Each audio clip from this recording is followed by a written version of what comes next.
Namaste, Namaskaram, Vanakkam, Namo Namaha, Jai Ganesha. Please visit our website at classicalyoga.org, and there's a donate button if you'd like to help us out. And please stand up for the Hindu, yoga, religious, spiritual, scientific, philosophical lifestyle. Today's podcast, The Mystic Materialist, or Spirituality and Materialism, a case for both. We're going to also understand the importance of the words and concepts of owning and selling, and also the strong case that even for those who do not believe in anything beyond the material, that we intrinsically do understand there's an inner essence, which obviously we're using English, we'll call our spiritual nature. Now, in the Hindu Yoga Dharma, we use the word Atmana for this inner essence, which is an important difference because it literally means not the mind and not the body, not the emotions. The English words spirit, soul, psyche, they are referring to that which is incorporeal, or not the body, but there's still a connection to the mind. So we'll use this word spiritual to indicate this inner essence, but also recognize the important difference when Hindus use the word Atmana. And as we have discussed many times before, we're also going to see the important difference and harmonization of our left and right brain. Left brain is primarily our masculine brain, analytical, logical, rational thinking area. Right brain is spontaneous intuition, creativity, mysticism, if you will. In a very real sense, we could look at the left brain as the religious part and the right brain as the spiritual part, bringing the two together. We could look at the right brain perhaps as the zero and the left brain as the one. In other words, the binary system. And remember, it was the Hindus that invented the numeral 0 for calculations. This is how life computes. 0 and 1. Right brain and left brain. Spiritual, material. We would say Prakriti and Purusha in the Hindu Yoga Dharma. Materialism, mysticism. Objective, subjective. Buying and selling, part of the materialist part of our nature. Ownership, part of the mystical nature. Vitarka, reasoning to the Hindus, materialism. To the mystical experience of samadhi. Again, religion, spirituality. The manyness of materialism to the unification and perhaps nothingness, the zero of mysticism.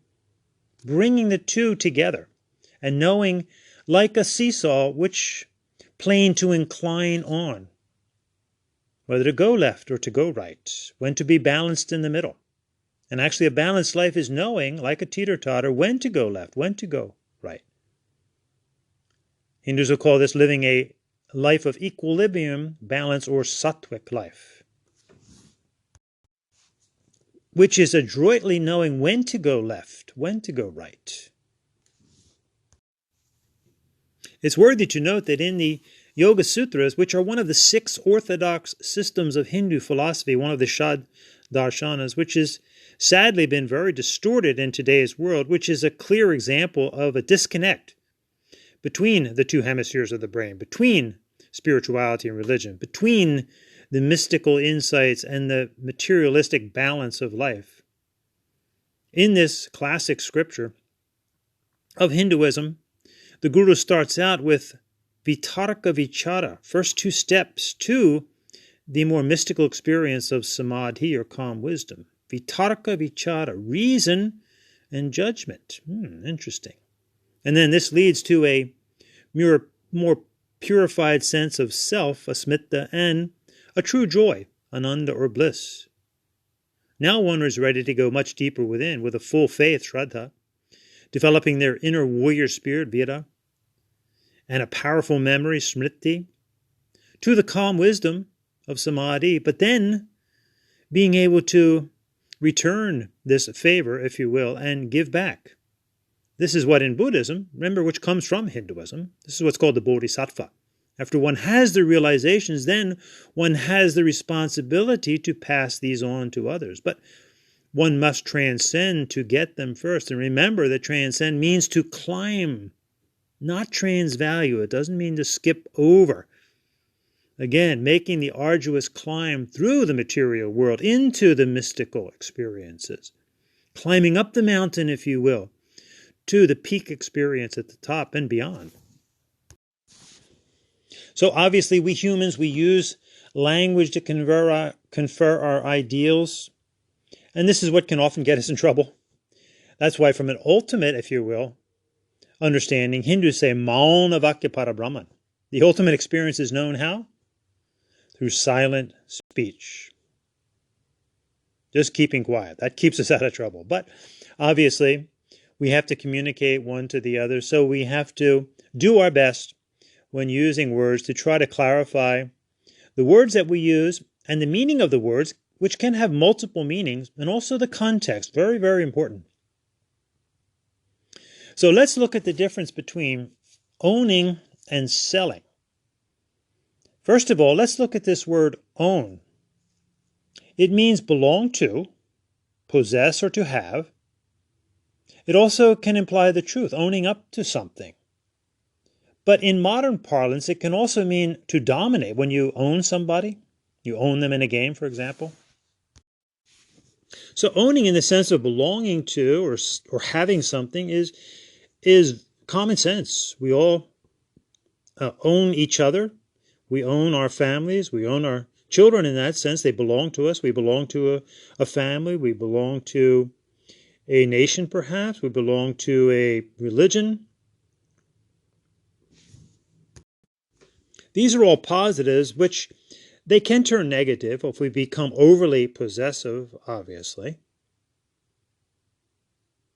Now let's look at the word sell, because sell is different. And generally we're thinking of a monetary exchange, but selling can also be bartering.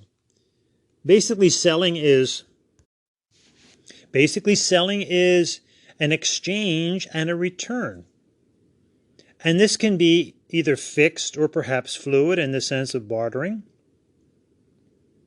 or in the sense of material objects that are sold at a fixed price, or a fluid selling, which would be an exchange and return in the sense of giving an offering, such as religions traditionally do. They give the offering of their teachings and their rituals.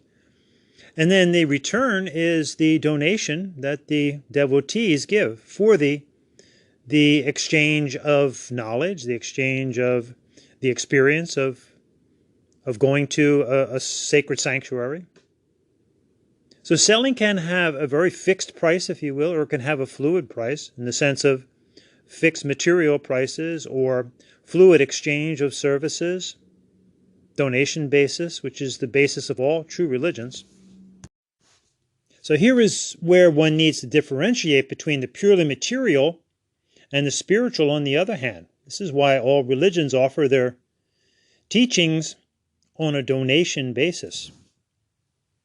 Because essentially one can't buy and sell the gifts of the Spirit. But the exchange and return still apply, and in a very real way, with the facilities that all religions offer, that have obviously their bills to pay just like everybody else. But the bottom line with the religions of the world is that they offer their services so that they are freely available to everyone, regardless of their ability to pay. And it's worthy to note that it is in the various religious institutions around the world that one can often go and get a free meal. Maybe free clothing, sometimes a place to stay. This is very interesting when people totally are against religion. Is one able to offer various forms of charity that religions are so famous for? Of course, there can be and has been abuse as well. But when we combine, in an unhealthy way, materialism and so-called spiritualism, This has often disastrous consequences. So it's very interesting today in the what we would call a spurious yoga movement, where they're taking religious spiritual disciplines from Hinduism and basically selling them. And then paradoxically, also saying that no one owns yoga, for example. Well, if nobody owns yoga, how then can it be sold? Because what do you call someone who sells something that they don't own? Of course, that's a thief. And interesting side note that in that real sense, all of today's non-Hindu yoga is hot yoga, which is the street term for stolen. And we know what happened to that infamous hot yoga and its infamous founder, Bikram Choudhury. Remember, ownership is owning up to the truth of something. And it's also to possess or to belong to something. So in a very real way, parents own their children belong to them. So if by today's ill logic of the yoga movement, if no one owns yoga, well, one could say, well, no one owns their children, so then one can buy and sell their children? Of course not. This is where we get into the important understanding of the bringing together of the subjective and the objective, the mystical inner experiences, and the valid materialism of life. Here's where we need to do some introspection. And interestingly, the word cell, here is where the spelling is very important, because cell is also C-E-L-L, which could be a prison cell, and it's often defined as a small room where monks or nuns reside. It's also a faction or a section, and of course we all know about cell phones, which can be a good thing, or they can also be a prison. Cell is also the smallest unit of an organism. And interestingly, the founder of mitosis or cell division was a Christian monk, Gregor Mendel. So in other words, we all need to retreat once in a while into our inner cell, our inner mystical experiences, to clarify the outer materialism and know what is ethical selling. Knowing what we can sell and what we should not sell, as well as fixed material buying and selling versus fluid spiritual exchange and return. So here is where one really makes the case for not only understanding the outer material world, but accepting the inner mystical spiritual realm, if you will. For if everything is material, then one can own, buy, and sell everything? Here are some serious questions to consider. Is it wrong to sell, and in that sense own other human beings? Are humans just animals? If humans are just animals, why is it then wrong to sell humans? Do you, for example, own animals? Do you eat animals? And therefore it's okay to own and eat humans? Clearly one must recognize that there is something intrinsic within the human that makes them a little bit different than owning other animals, if you will, eating other animals. So periodically going into our inner cell, we understand our mystical inner nature, and then positively come out into our materialistic nature, realizing an inner essence in all of us, which Hindus call the Atmana, which is the provable experience of the inner essence of love, light, and energy within emotions, mind, and body. Thus bringing together, if you will, the spiritual and the material, the zero and the one, unity and diversity. Zero to many is closer to reality, hence the Sanskrit, Tamil, Hindu neuter term Brahman for the Big Bang, you see. Use reason and judgment, vitarka vichara, to reach calm wisdom or samadhi and find peace. Om Shanti. So if you have enjoyed this and many of our other podcasts supporting the Hindu Yoga Dharma, please consider helping us out. Go to our website at classicalyoga.org, and there's a donate button there.